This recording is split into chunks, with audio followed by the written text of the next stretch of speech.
Danganronpa Trigger Happy Havoc.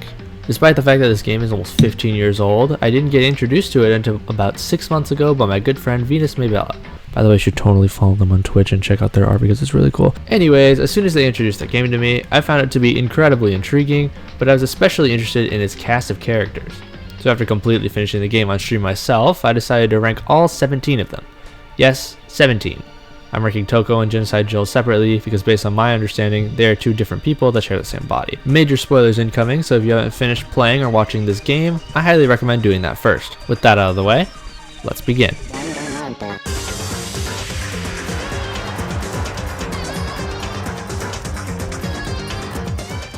Before we continue on, I want to quickly cover how these rankings were decided, and there are three main attributes that contribute to their spot.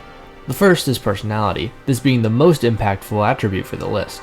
Characters that were generally interesting, fun, or even just sweet I ranked in the upper tiers, whereas characters that were boring, annoying, pervy, or just straight up complete assholes I tended to rate lower. The second attribute is their design, or straight up if I found them attractive or not. Characters I found more attractive either ended up at the very top or somewhere in the middle tiers, in comparison to characters I didn't ended up all over the road. This will make more sense once I discuss the tiers themselves. And the final attribute is the character's morals. In a game about killing in order to escape the school, there is bound to be some characters that will bring out their absolute worst. Again, this criteria will make more sense once we discuss the specific tiers. Anyways, enough explanation, let's get on to the actual list. Our first set of characters are in the These characters I found to be so annoying that they negatively impacted the conversations. These are the kind of characters that made me say, shut the fuck up, insert name here.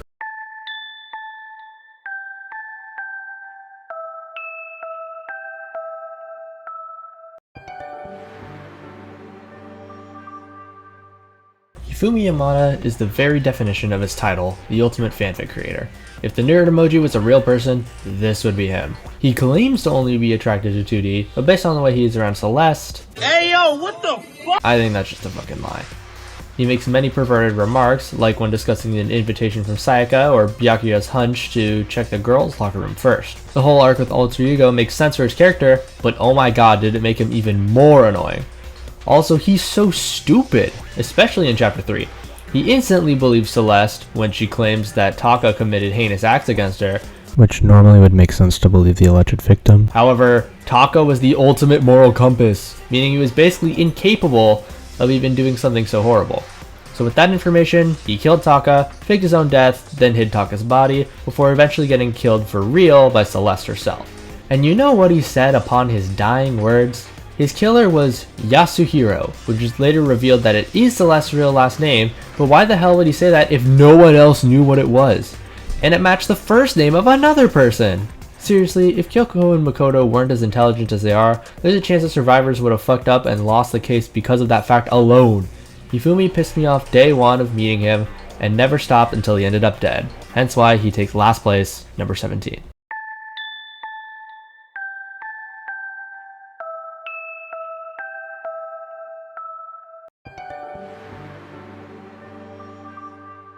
There's not a ton I have to say about Leon, but nothing I do have to say about him is good.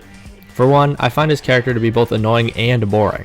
His whole character is that he's incredibly talented at baseball, but never really liked it, and his true passion is music, which is not as interesting as it sounds because that's an incredibly common trope with talented individuals. They're incredibly good at what they do, but they get pushed so hard that they grow to hate it and eventually quit. Boring. Also, talking about how cool or uncool something is cringe, and bringing it up at all makes me find him annoying. I might have been able to forgive all of that if he had a couple of chapters to develop his character, but nope, he stabbed Sayaka in the very first chapter. A common Leon defense that I've seen is that it's Sayaka's fault that the situation happened at all, and that this was all in self-defense. I disagree with this take. I do agree that everything that happened prior to Sayaka closing herself into the bathroom was self-defense. However, everything after that was done with malicious intent. He went back to his room to grab the toolbox, broke open the door, then stabbed Sayaka. They even mentioned in-game that he had many opportunities to make a different decision, but chose not to. He was then executed at the end of the chapter. So yeah, the whole time Leon was there, he only really said and did things that either reinforced the fact that his character was boring, or were just plain annoying. These negatives do not quite reach the extent as Hifumi's do, hence why he takes number 16.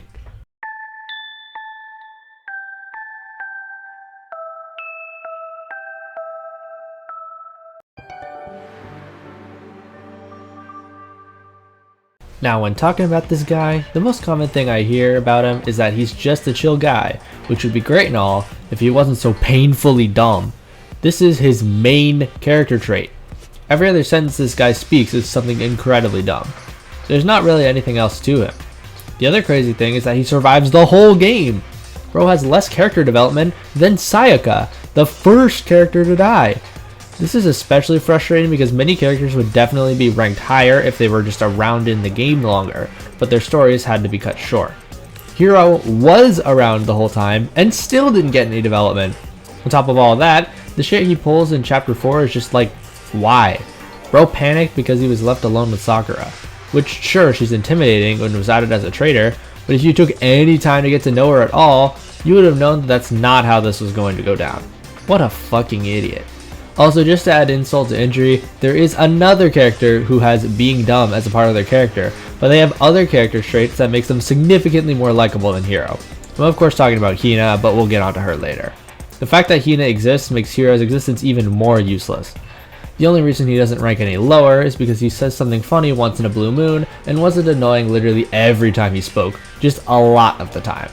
He also didn't kill anyone at any point, even though he thought he did, which I suppose is a plus. But yeah, I don't like Hiro, but I like him much more than Hifumi and Leon, hence why he takes number 15. We have made it to the meh tier. These are characters that have a fair mix of traits that I do like, but also a mix of traits that I dislike. I do not dislike them, but I'm not particularly inclined to spend time with them either.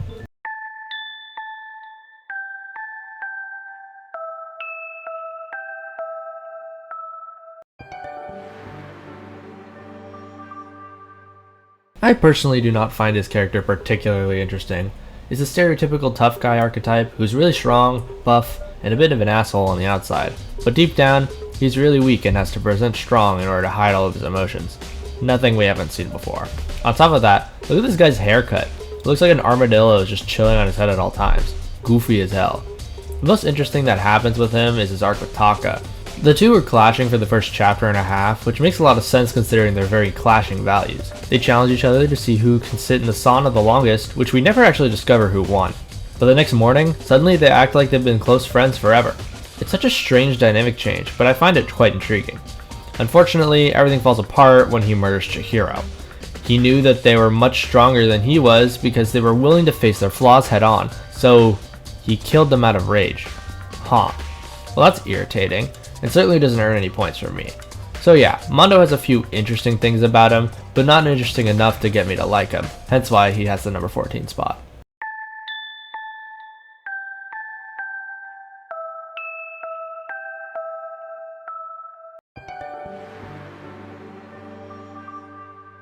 Speaking of the enemies to gay lovers trope, Taka takes the next slot.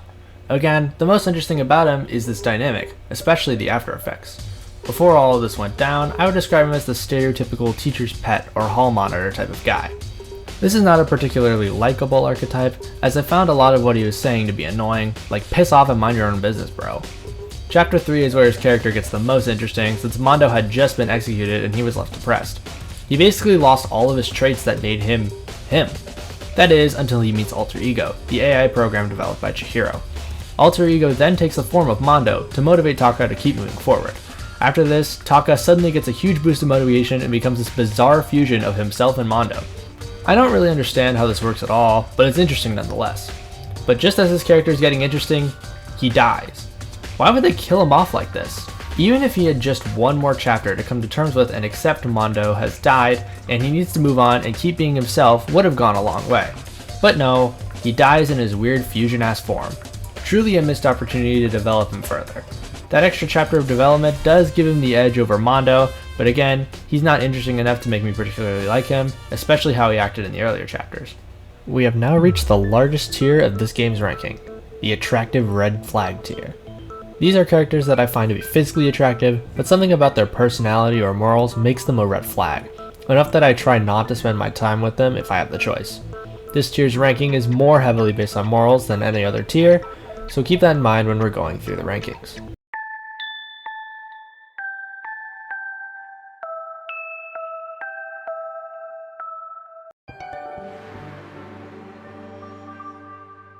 I want to start this off by stating that her character was written very well. She is bad shit crazy. The whole concept of the killing game was her doing, just to bring despair not only to the other students, but the entire world that remains via the TV broadcast. Every death that happens in this game is indirectly her fault, or directly in the case of Mukuro. Oh yeah, about that. She kills her own sister just to prove a point, to not attack Monokuma. Actually some real fucked up shit. Even though she is revealed in the very end, the writers make sure to give her a whole ass monologue explaining why she did the things she did, but it all just comes down to bringing despair. Up until her death at the very end, everything she says and does is fucking insane, and only in the name of despair. Also, fun fact, Junko's many personas are references to the Danganronpa 2 cast, which of course we will talk about at a later time. As for why she even ranks this high, her design is objectively attractive, but I do think that she is overrated in this department, but not enough to not be included in this tier. Like I was discussing before, the amount of lead up to the big reveal was extremely well done. You could only really reason out it was her by the final chapter if you were to look at the report card after finding the exact height and weight of Mukuro. From my understanding, her lore goes even deeper than what is discovered in the first game, but I don't even know what that lore is at the time of writing the script. So I'll just have to wait and see. She's attractive and well written better than any character that had been listed prior, but she's done so much fucked up shit that I can't get myself to rank her any higher, hence why she takes the number 12 spot.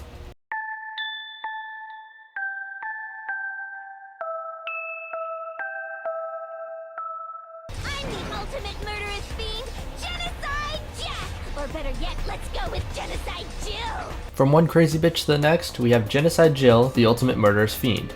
Let's just get the quick positive out of the way. I think both Toko and Genocide Jill are cute, even though the way they act is a major turnoff, but that's besides the point. She can be incredibly silly sometimes, especially her laugh. Like I said earlier, Genocide Jill is straight up insane. A lot of what makes her crazy happens prior to the game's events. She has killed around 37 young men in absolutely horrifying fashion. It's an absolutely diabolical form of love language. That being said, it's more of a reason than the fucked up shit Junko pulls. Now, I emphasize that all that happened prior to the game's events. During the game's events, the worst she does is hit Sakura with a jar out of shock, then attempt to hide the evidence thinking that she had killed her. Aside from even that though, she is her usual freaky self towards Byakuya, something that we'll dive deeper into when we discuss Toko. To be totally honest, she is somehow less insane than Junko, which is honestly impressive more than anything. There's even a moment where she realizes Junko is fucking nuts. But of course, she's still fucking insane, hence why she ranks at number 11.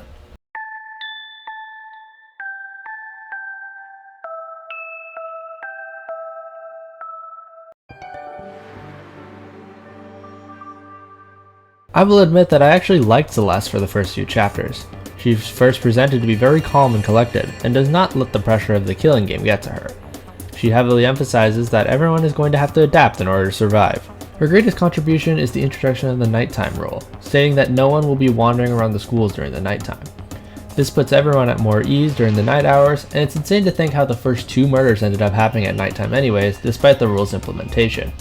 Furthermore, she was never one to simply follow what Kyoko and Makoto would present at the trials, always showing at least a little bit of doubt until proper evidence had been provided, showing that she is very much an independent thinker. If I'm gassing up Celeste this much, why is she ranked all the way down at number 10? Well, I haven't talked about chapter 3 yet, which is where everything goes downhill.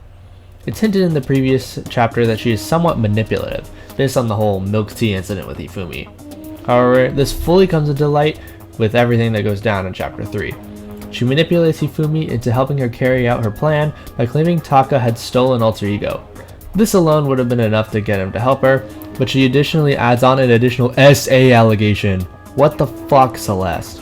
Of course, like I mentioned earlier, Taka could never even consider doing something like that, yet Hifumi's dumbass fell for it.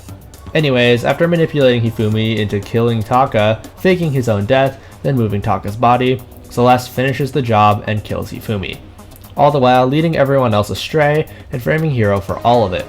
She was being painfully obvious while all this was going down, but of course it was convincing enough for some people. Her trial ends with one of the biggest crash outs in the entire game, which is honestly more iconic than anything. So why did she do all this? Money. Despite already having millions from gambling winnings, she still needed more in order to make her dream come true. Own a fancy ass castle surrounded by men that will do whatever she wants. While her character showed a lot of promise in the earlier chapters, Her manipulative and selfish nature is what was ultimately her downfall. She of course is not even close to as insane as Genocide Jill or Junko, hence why she takes number 10.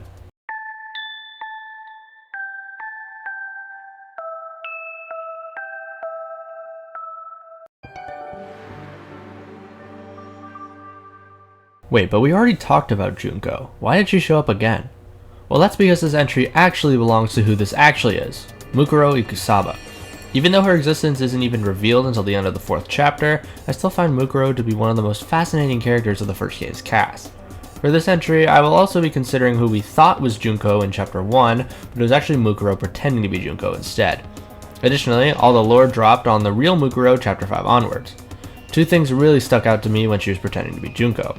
The first is that people immediately recognize that the face on the magazine and Mukuro's face do not line up, which she quickly counters by saying it's all Photoshop, even though in reality they are two completely different people. Side note, I actually think that Mukuro is cuter than Junko. The freckles really add something to me, I don't know. Anyways, the other thing that really sticks out to me is her free time events. While I did not experience them personally, after doing more research, she's hinting that Makoto should be set up with a feistier girl because he's more nonchalant. Which is interesting because she's actually referring to herself because she is playing the role of Junko. It is canonically proven that Mukuro did have a crush on Makoto because he was one of the few guys that was actually really nice to her, which is really sad to think about. Now the reason why she ranks this low is her high association with Junko. She is the other half of the Ultimate Despair, which means she is somewhat responsible for the killing game, but significantly less than Junko. In fact, I don't think she actually did anything harmful during the events of the first game.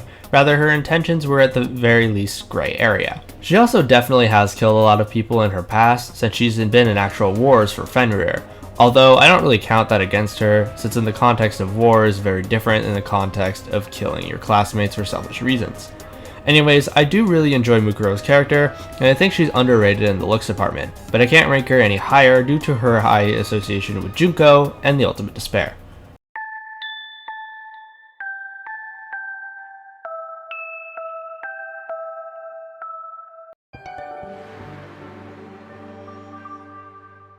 For being the character that dies first, Sayaka has an incredible amount of character development.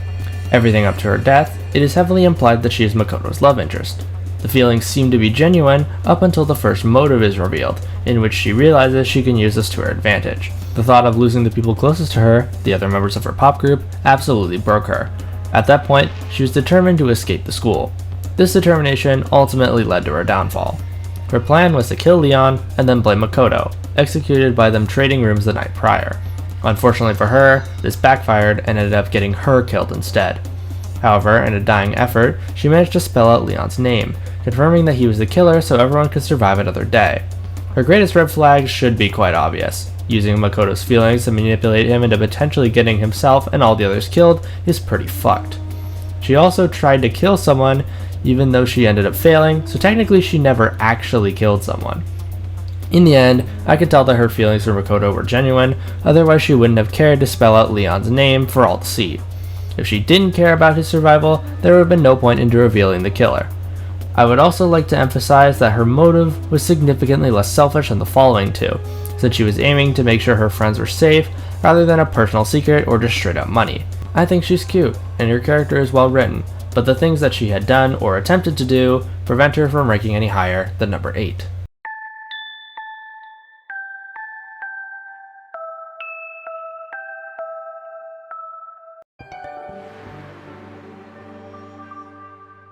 I'll be the first to admit that he is an attractive guy. He presents himself very well and is incredibly intelligent. But I'll also be the first to admit that he is an asshole. Oh my god, everything he says screams, I am better than you in every way imaginable. He's not nice to anyone. He somewhat respects Makoto and Kyoko for their deductive abilities, but that's pretty much it. I can maybe count 2 other times in total where he gives a genuine compliment. But again, every other time he's just being a dick. Additionally, what he pulled in chapter 2 was downright diabolical. He messed with the crime scene just to make things more interesting. Keep in mind that everyone's life is at stake during these trials, where if they mess up, everyone dies. He made this trial harder on purpose, just for the sake of it. Also, messing with the dead body is all sorts of messed up anyways. But to be honest, that's as bad as it gets. He didn't kill anyone, wasn't responsible for anyone's death, and genuinely put effort into solving the mysteries of the murders. On top of that, his character is necessary for the group dynamic. If everyone gets along, the game would be significantly more boring. To say he makes the game significantly more interesting is a huge understatement. I don't think it's really a debate to say that he's a well-written character and is incredibly important for the story, but he's still an asshole, and the shit he pulled in Chapter 2 was not okay, hence why he only ranks as high as number 7.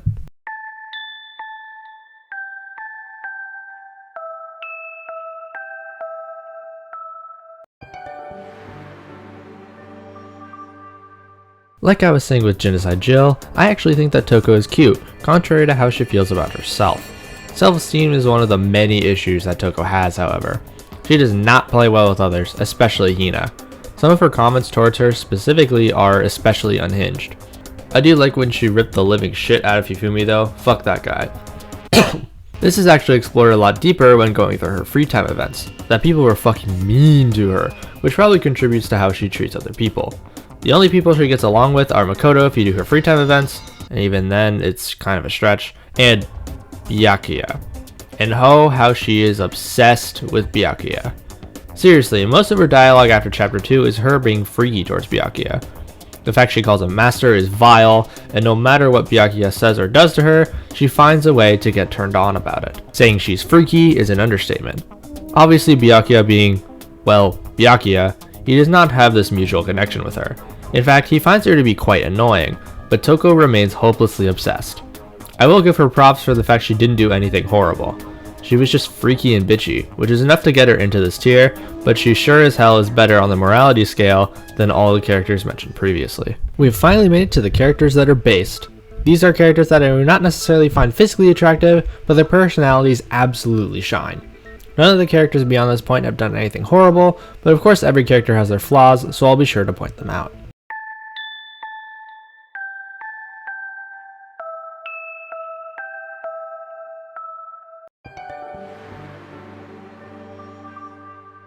Let's get the elephant in the room out of the way. I don't think that her being a traitor is her being a bad person. Monokuma held her and her dojo hostage so that she could become the mole. On top of that, she didn't really do anything to harm anyone, despite being ordered to, which if anything just makes me admire her more. She cares incredibly for her peers, but the friendship she develops with Hina is super wholesome. Since the very beginning, her goal was to help the others escape, attempting to break down the barriers. She was willing to guard dead bodies to prevent people from messing with them, albeit Mondo did that too, but we've already talked about him. She would encourage Chihiro to work out with her and Hina because she knew that they wanted to get stronger. The only time she really got upset is when others were harmed. The most notable times would be upon Chihiro's death and when Hina got harmed by Genocide Jill. After being with her classmates for so long, she even gained the courage to stand up to Monokuma, no longer willing to do his bidding. Of course, Monokuma immediately punished her by revealing to everyone that she was the traitor in chapter 4. This is where things get really tragic. Despite all the care that she has shown everyone throughout the previous 3 chapters, Byakuya, Hiro, and Toko refused to trust her in any capacity. But she was still willing to hash things out with all 3 of them. She planned on meeting them to talk things out, but she was met with backlash, having 2 bottles broken over her head and Byakuya refusing to show up at all. And even after all of that, she still considered everyone to be her friends and had already decided what she had to do. So she asked Hina to meet with her one last time before she committed suicide. Now, suicide is a really tough topic, but what it comes down to is that she was willing to sacrifice herself to ensure the safety of the 6 that remained, and I'm happy that this wish did not go in vain, since those 6 did manage to survive until the very end. The only reason Sakura is not ranking any higher is because of what she was forced to give the mastermind, and it's unclear whether she would have gone through with the killing if Sayaka hadn't initiated it first. But she's still a great character and absolutely worthy of the top 5.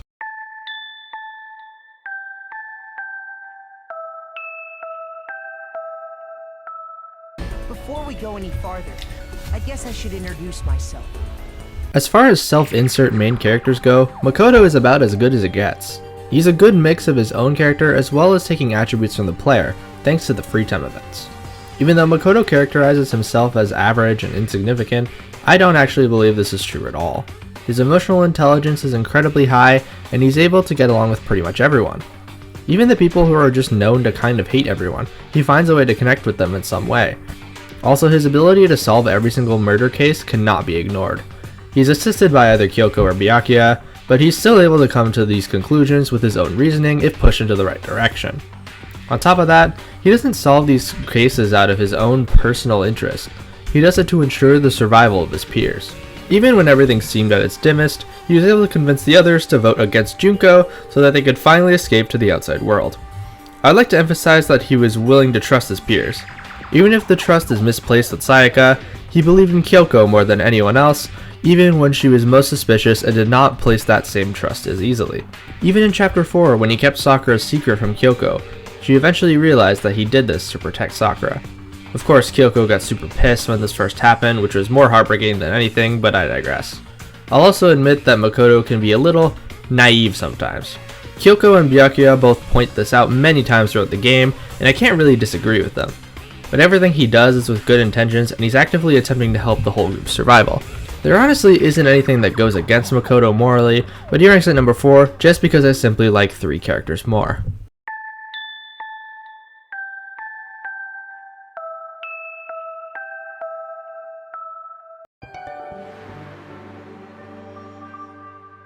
I'd like to quickly establish that Chihiro's storyline is a bit outdated. It's evident that this was written in the late 2000s in Japan. As such, due to the uncertainty surrounding Chihiro's identity, you may have noticed that I've been referring to them using they/them pronouns, since that seems to be the best fit, and I will continue to do so. Anyways, I love Chihiro. They're so kind and gentle. They look up to many of their classmates with tougher exteriors, most notably Kyoko and Mondo. This is a central part of their character, aiming to become stronger. Chapter 2 is where this really hits the spotlight. Chihiro has been called weak their entire life, which contributes to why they present so femininely. Everyone just assumes that they were female based on the way they presented, but Chihiro's secret was that their biological sex was male. While afraid to reveal this at the time, it didn't take long before they decided to take this head on. They wanted to get stronger, change themselves for the better.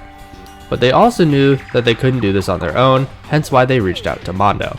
Sakura and Hina attempted to help them get stronger as well, but they always turned them down, still not quite ready to reveal the secret just yet. They trusted Mondo with this information due to his ability to keep promises. Unfortunately, this ended up being their downfall since out of jealousy, Mondo kills them. Ironically, Chihiro was stronger than Mondo ever could be, since they were working toward their goal rather than keeping the secret hidden forever.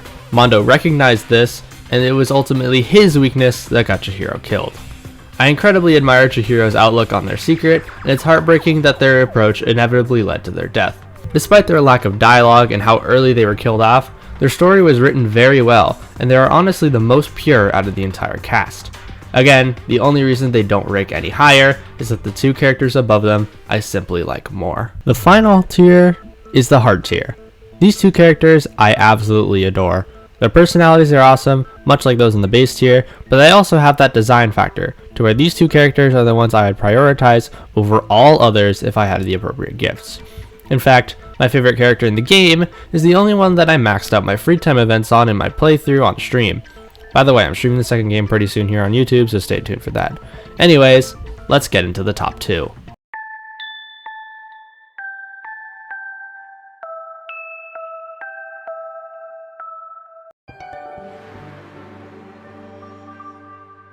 Hina is adorable and so full of energy.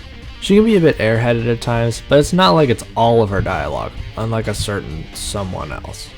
There were also times where she was simply misguided, like Hiro getting blamed for the killings in Chapter 3. She's incredibly dedicated to her own fitness, which allows her to bond easily with Sakura. By the way, this relationship is easily the most wholesome out of the whole game. It was heartbreaking watching Hina fall apart when Sakura was gone. Chapter 4 was already heartbreaking with Sakura's death, but it was even more heartbreaking with Hina's reaction. Thanks to Monokuma fabricating Sakura's suicide note, this led to a devastating reaction from Hina. She attempted to mess with the crime scene to make it look like she was the one that killed Sakura, which is honestly the most impressive thing she had done all game, and even managed to fool Byakuya. She attempted to take everyone down with her because the note implied that they had pushed Sakura to suicide after giving her a lot of shit for being the traitor. But again, the reason she did this was for Sakura's sake, and the fact Monokuma is a manipulative asshole. But everything before and after this chapter, Hina always had a positive mindset that made her very pleasant to be around. Seeing her happy and determined gives you energy to be determined and to reach your goals. She's also one of the few characters that really stands up to Byakuya, which I highly respect. I'm very happy that she managed to survive the whole game, even when her other half was gone in chapter 4. She still managed to make the best of the situation she was in, and I applaud her for that. Hina is the best character in the game for some people, and I can totally see why, but there's just one character that I like just a little bit more.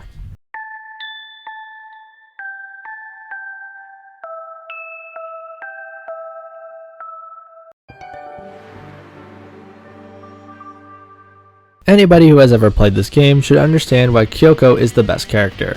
She's incredibly mysterious and cold at the start of the game, leaving you to wonder who she is and what her story is. Even in her free time events, which I did all of them on my playthrough and didn't have to look afterwards, she remained pretty mysterious, only revealing small pieces of information about herself. Suddenly you're at the first trial and she is guiding the conversation, hinting at how the scenario truly played out, since she managed to solve the mystery all on her own. She's incredibly intelligent, later revealed to be the ultimate detective, which makes a lot of sense considering how she is able to analyze each and every crime. Every trial, she understands the crime more than anyone else, even in chapter 5 where she doesn't show up at all until the trial starts. However, she doesn't completely overtake every trial. She gives Makoto the chance to figure these things out for himself, highlighting his own knowledge on the crimes. She doesn't attack anyone who gives wrong information, she simply disproves their arguments with her own evidence. Truly a professional at what she does. As the game progresses, she slowly opens up, trusts Makoto more and more with secretive tasks, and even more about her personally. It even gets to the point where she really does trust Makoto, but that trust is betrayed, so then she gives him the cold shoulder for a good half of the chapter, which genuinely made me feel bad even though the game doesn't give you another choice. The one thing that she really did that was questionable was in the chapter 5 trial, where Makoto was essentially sacrificed so that she could live on and crack open the secrets of the school. But thanks to Alter Ego, Makoto was able to survive and she makes up for it by freeing him from the dumpster. It proved that she really does care about Makoto and her fellow classmates despite not really showing it on the outside. She's pretty, she's smart, and honestly I don't think the game would be as good as it is without Kyoko. I find her more interesting and more attractive than literally anyone else in this game. Hence why she is number 1, the best character in Danganronpa Trigger Happy Havoc. Thanks for watching everybody, and let me know in the comments why I rated Junko and Byakuya way too low. Feel free to subscribe and drop a like if you want to see more content like this.